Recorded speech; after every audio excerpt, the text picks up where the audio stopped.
patriarcado y violencia contra la mujer.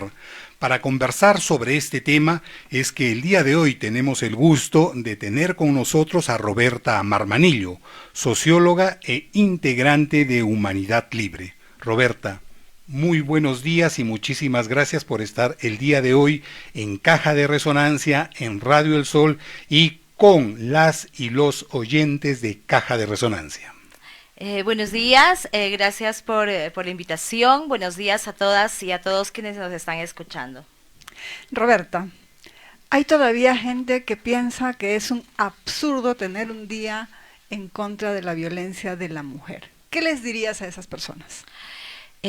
Bueno, que en realidad son muchas las discusiones que siempre tengo con esto en mi trabajo, en el espacio en los espacios donde me muevo, y es que estamos presenciando una nueva forma de patriarcado. El patriarcado no baja, el patriarcado solamente se recrea, pero además se retroalimenta, ¿no? Y una de las formas de misoginia, en palabras de Nuria Varela, de las nuevas misoginia, es precisamente esta, ¿no? Invisibilizar la discriminación hacia las mujeres, ¿no?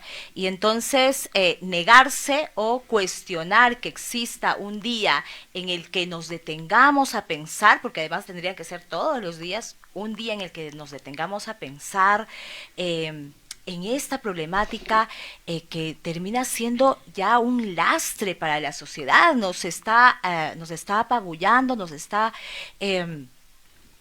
sometiendo no solamente a las mujeres, sino a sociedades que necesitan procesos de desarrollo importantes. Tener todavía violencia hacia las mujeres o violencia hacia cualquier tipo de lo femenino es y negarse a que podamos mirar, a que podamos visibilizar, es en realidad negar que vivimos todavía en una sociedad que discrimina. Tener un día para conmemorar, para reflexionar sobre esta problemática es ponernos a mirar, visibilizar, mirar qué es lo que está pasando, mirar las cifras, mirar las estadísticas, pero también mirar nuestras propias prácticas, ¿no? Y eso tendría que ser innegable, ¿no?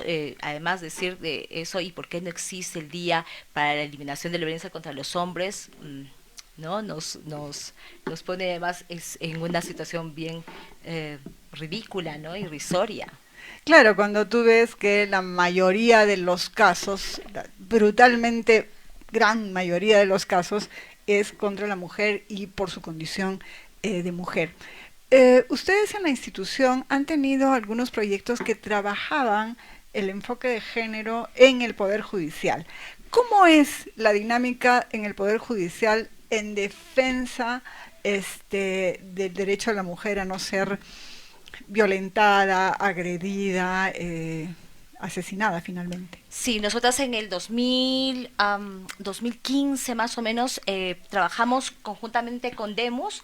Esa campaña es Un hombre no viola, ¿no? Justamente para revisar no solamente de manera simbólica, de manera hasta ideológica, qué significaba esto en nuestro país, en el que es las cifras de violencia sexual hacia las mujeres y hacia las mujeres en su diversidad está en aumento. El trabajo con el Poder Judicial, con magistrados, magistradas, fue muy importante porque revisamos conjuntamente con ellos y ellas cuáles eran las condiciones en las cuales ellos y ellas hacen su trabajo, ¿no? ¿Y cuáles eran los discursos, las prácticas que se encontraba en ese momento y que había que ir rebatiendo? Hemos trabajado acuerdos plenarios, ¿no? Por ejemplo, básicamente con el tema de violencia sexual, para, en principio, que se considere el relato de la víctima, el testimonio de la víctima como una prueba, ¿no? Que no necesariamente es, incluso ahora que tenemos ya el acuerdo plenario, después de casi 10 años, todavía no se considera el relato de las mujeres, siempre se pone en duda. El Es testimonio decir, de la el juez víctima debería considerar el relato de la víctima como una como una prueba. prueba. Eso dice el acuerdo plenario, eso dice la ley. Sin embargo, en la práctica no es así, porque lo primero que se piensa es que la víctima está mintiendo, ¿no? O sea, hay una sospecha, o sea, es la primera acción, no solamente del Poder Judicial, sino también de la sociedad en su conjunto. Lo primero que pensamos, porque hemos normalizado tanto la violencia, es que la víctima está mintiendo, no sabemos qué tan cierto sea, a ver qué cosas había hecho, justificando y culpabilizando a la víctima, ¿no? Revictimizando. También, ¿no? O sea, cuando la sociedad, cuando las instituciones dudan del testimonio de la víctima, le revictimizan. O sea, es una forma de violencia institucional también, ¿no? Y entonces, esto hemos trabajado durante un año conjuntamente con Demus y hemos puesto en práctica algunas campañas que habíamos lanzado, pero también lo que se logró con este trabajo es que implementaran el tema de género en las escuelas de magistratura, ¿no? Y que además premiaran o incentivaran a los y las trabajadoras que tomaban cursos sobre género, que se educaban y que se capacitaban en todo el tema de género, no solamente como una herramienta práctica, sino también teórica, ¿no? Y para, por ejemplo, incentivarles en los salarios, en los sueldos y con premiaciones, reconocimientos públicos. Eso fue lo que se logró y aún ahora continúa, lo cual me parece positivo, pero bueno, insuficiente. No le avisemos al Congreso porque ahorita va a dar una ley que va a abolir eso. Otro espacio en donde las mujeres pueden recurrir cuando hay situaciones de violencia son los centros de emergencia mujer. ¿Cuáles son los casos más frecuentes y si alguna vez has sido testigo de un caso que te parece extremo? Todo el tiempo en mi trabajo soy testigo de casos que me parecen extremos, ¿no?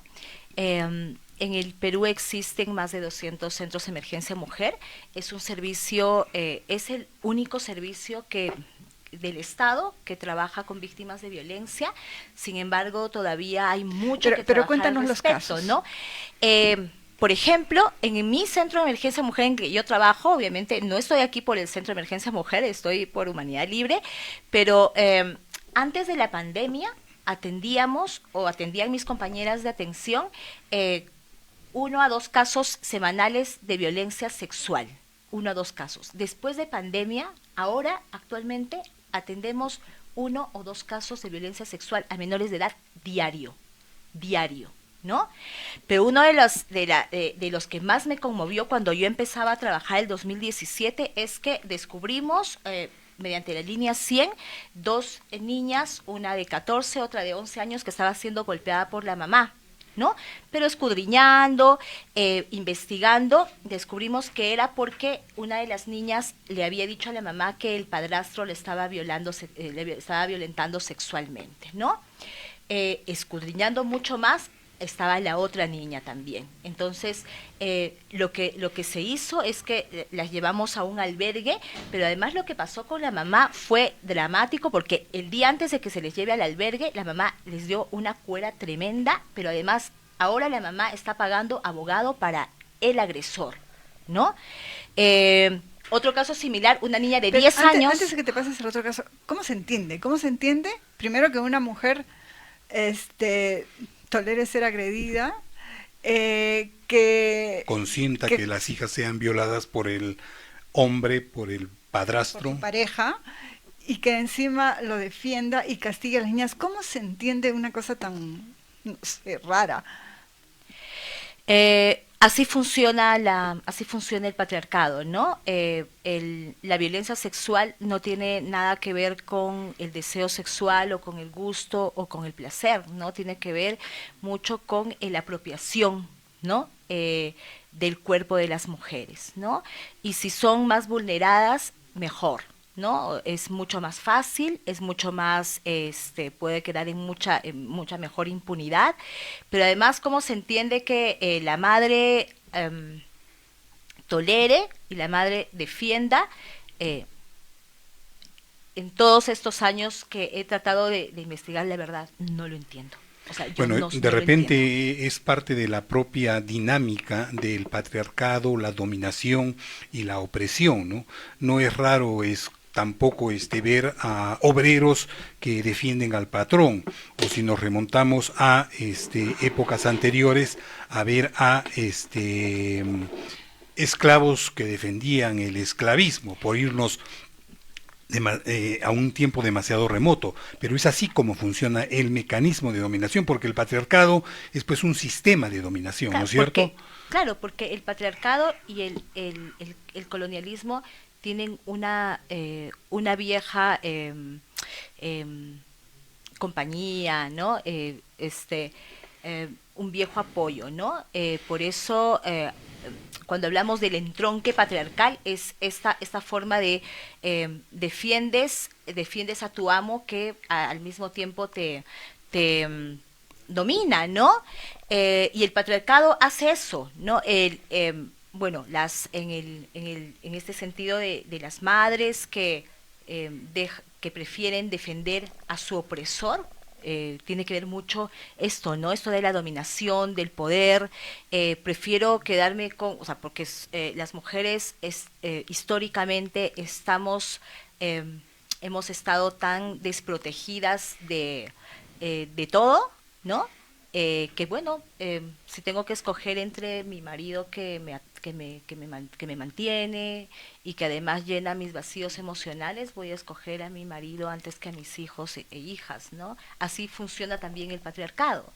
Claro, es un elemento cultural que se transmite de generación en generación, de madres a hijas, a nietas, a tataranietas, y digamos, suena como tan natural que resulta incuestionable. Y ese es parte del poder del patriarcado, ¿no? El haberse instalado en las conciencias, en el tuétano de las personas y la sociedad. Hace un par de días estábamos en Tacna y hablábamos de estas cuestiones de género y de las situaciones de discriminación y violencia contra las mujeres en el ambiente universitario. Sí, en una convención de defensores universitarios, de esa nueva figura que ha aparecido hace relativamente poco en las universidades peruanas, un defensor universitario negando la existencia de discriminación de género, la discriminación contra la mujer, y señalando que eso no existe, ¿no? Pero más aún, me acusó de que estaba propiciando unas situaciones de odio contra los hombres, ¿no es cierto? Entonces, y era un defensor de una universidad del Cusco, de una universidad particular del Cusco. Entonces, no podía comprender la diferencia entre la búsqueda de justicia social para la mitad de la población, las mujeres, en diferencia con un discurso de odio. No podía hacer esa diferencia. En realidad no es casual, no es uno de los dispositivos, y a mí me gusta mucho hablar de esto, que de esta nueva misoginia de la que habla Nuria Varela, y una de las formas de la nueva misoginia es efectivamente el machismo, el micromachismo o la violencia sutil, la violencia simbólica, ¿no? Y entonces, bueno, ella relata, porque ella es española, relata en Europa muchas formas de misoginia, de nueva misoginia, pero una de las formas de misoginia aquí en Perú, yo diría que es esta, ¿no? En la que se invisibiliza, para empezar, la discriminación hacia las mujeres, pero además ocurre esto que ocurrió con Patti, y que además el otro día contaba Angélica Mota que había estado en una reunión, y uno de los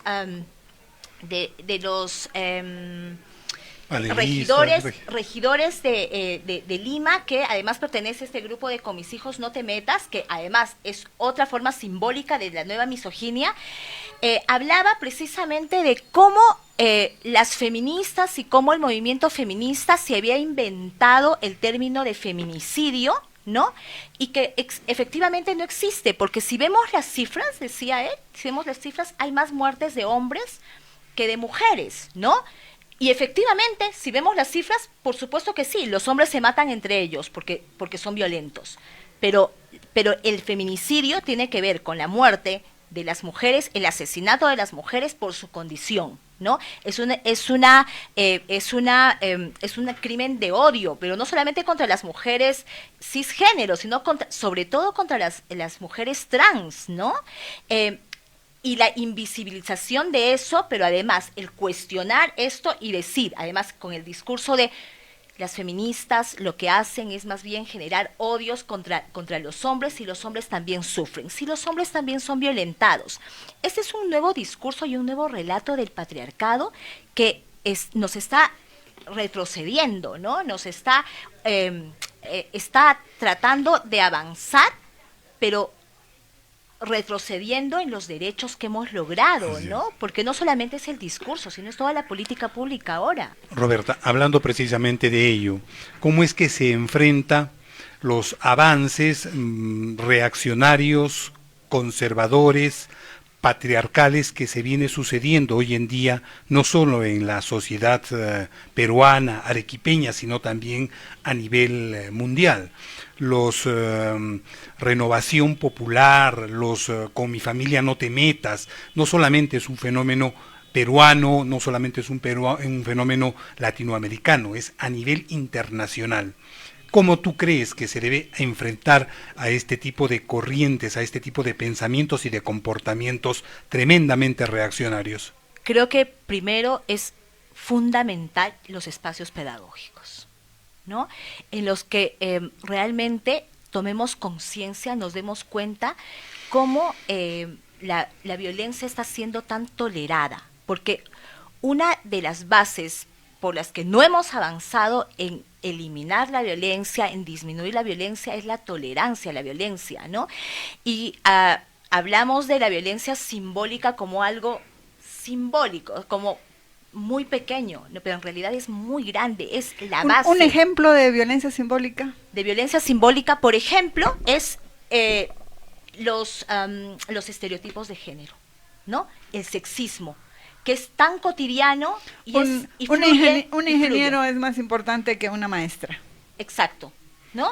O exactamente esto que tiene que ver mucho con la nueva misoginia, yo voy a insistir en eso, es negar la discriminación de las mujeres, negar que las mujeres existen en su diversidad y negarnos políticas públicas a favor, ¿no? Entonces, creo que la ciudadanía necesita, como ciudadanos y ciudadanas necesitamos aceptar que estamos tolerando la violencia en nuestros medios. Y no tenemos, aquí nosotras tres, no tenemos que dar un discurso de, obviamente, nunca hemos golpeado, seguramente, nunca hemos gritado, obviamente. Ok, podemos estar de acuerdo porque es lo políticamente correcto. Pero yo creo que si revisamos nuestras propias prácticas también cotidianas, estamos tolerando la violencia de muchas formas, ¿no? Y una de las formas es, por ejemplo, si dejamos de hablar de las muertes de las mujeres trans. En plena efervescencia del conflicto social en diciembre del año pasado, ¿no? Cuando Dina entra al poder, en esos 2 meses, enero y febrero, murieron 10 mujeres trans en manos de sicarios venezolanos, en Lima y en Arequipa una, ¿no? Nadie dijo nada, ¿no? Todas las noticias nuestra reflexión política era por nuestros hermanos muertos en Ayacucho, Puno, etcétera. Pero estaban muriendo las mujeres trans. Pero incluso en situaciones en donde no hay, digamos, un estallido social que pueda ocupar y que eventualmente deba ocupar mucho espacio público, sucede también con la invisibilización de los casos o la ridiculización, ¿no? El caso del juez que decía, pero si tenía calzón rojo, ¿y qué tiene que ver tener calzón rojo con ser violada, no? Esa, por ejemplo, es una forma de violencia simbólica, ¿no? Cuando culpabilizan a las mujeres, pero el patriarcado se ha armado tanto de discursos ridículos como ese que pegan, ¿no? Que pegan, o por ejemplo, un juez dijo que no había, en un caso de feminicidio y con violencia sexual, no había ensañamiento, no había violencia como tal, porque después de haberla violado le había dado un vaso de agua. Ahora, ¿No? en cómo se enfrenta, estamos dejando de lado, yo creo, la pieza fundamental, porque si algo demuestra el avance de los derechos respecto a la igualdad, a la lucha contra el patriarcado, es el movimiento feminista, el movimiento del LGTBIQ+, en fin, ¿en qué situación se encuentra el movimiento feminista y se encuentra el movimiento de, por ejemplo, el LGBTQ+? Okay. Ese es, yo creo, el punto que nos va a dar las posibilidades de avanzar o retroceder. Cuando el movimiento feminista está fuerte, es los derechos de la mujer por la igualdad, los derechos de otro tipo de minorías avanzan. Cuando el movimiento feminista está débil, es que entra a la ofensiva los movimientos o los pensamientos o las corrientes políticas reaccionarias, patriarcales, como Renovación Popular, Con mis hijos no te metas, los pentecostales y en fin, toda la suerte de reaccionarios que hoy en día se dan en nuestra sociedad. Hoy por hoy hay una corriente muy interesante de feministas universitarias, de movimiento feminista bastante joven, ¿no? Que además se atreven a cuestionar el mismo feminismo, lo cual me parece excelente, ¿no?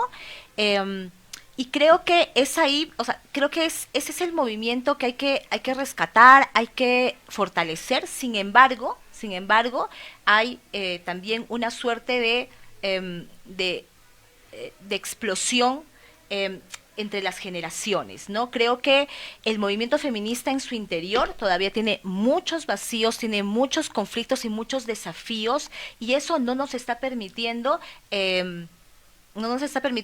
hacer la resistencia en lo realmente importante, ¿no? Sin embargo, creo que ahí está, hay que fortalecerlo. Yo estoy convencida de que al Estado hay que exigirle, ¿no? Pero estoy convencida de que desde la ciudadanía podemos hacer mucho más y podemos crear mucho más. Por eso es importante los espacios pedagógicos, los espacios educativos, los espacios como estos donde abordemos la violencia tal como es, una situación compleja, el abordaje es complejo y la solución también es compleja. O sea, aquí no nos vamos a sentar a hablar de las leyes. La ley es interesante, a mí me parece interesante, una de las leyes más interesantes de violencia en Latinoamérica, ¿no? Pero necesitamos mucho más, ¿no? Es muy complejo y necesitamos verlo así de complejo. Y desde cada uno de los espacios en los que nos movemos, tenemos que combatir la violencia. No es más denuncia solamente, no es más educación solamente, no es más institucionalización, no, es todo en su conjunto. Y así de complejo es, y así de complejo tenemos que pensar. Roberta, más feminismo, menos machirulismo y muchísimas gracias por haber venido el día de hoy aquí a Caja de Resonancia y haber podido conversar sobre patriarcado y violencia contra la mujer.